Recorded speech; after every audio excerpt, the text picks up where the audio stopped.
Bill Walsh, Center of the American Experiment. We're going to talk about one of my favorite topics today, the circle of education funding. There's never enough money for K-12 education in Minnesota. We're going to try and figure out why.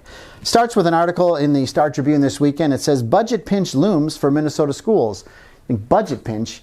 We just had a $17.6 billion budget surplus. We put $2 billion into the K-12 education system. How could there be a budget pinch? Well, that's where the circle of education funding starts. It starts with funding from the legislature.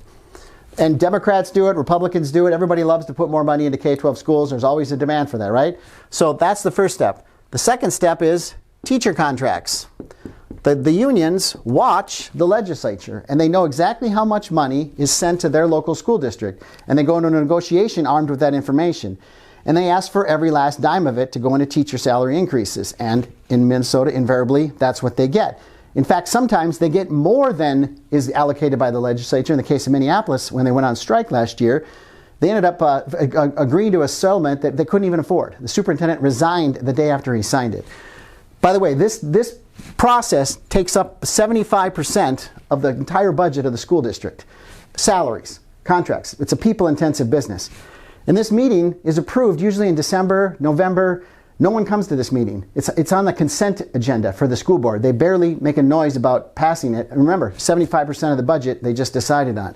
Which leads us to the next part of the circle of education funding, which I'll call budget cuts. This meeting, let's say it's in March. Now the superintendent, the school board announces, we've got a $1.2 billion deficit we're staring at, like that article was I just talked about. We've got to make budget cuts. And now we're talking about, again, only 25% of the budget is up for cut because we've already agreed to 75% of it. Now it's the middle school band program, folks. It's Spanish. That's on the cutting block.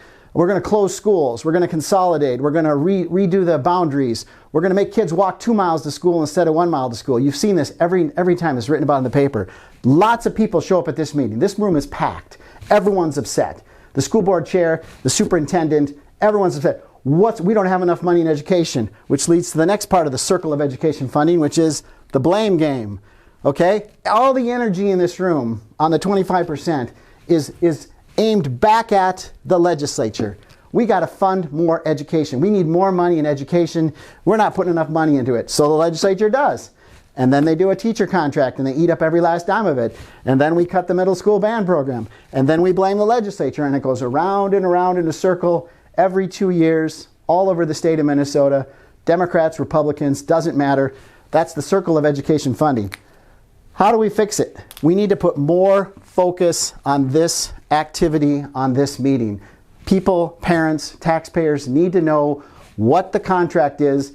What did we agree to with teachers? How much did it cost the school district? What was the percentage increase in year 1, year 2? Learn about steps and lanes and how we pay teachers. More focus on that meeting requires less focus on this meeting, less heat on the legislature, more accountability. That's the circle of education funding. Thanks.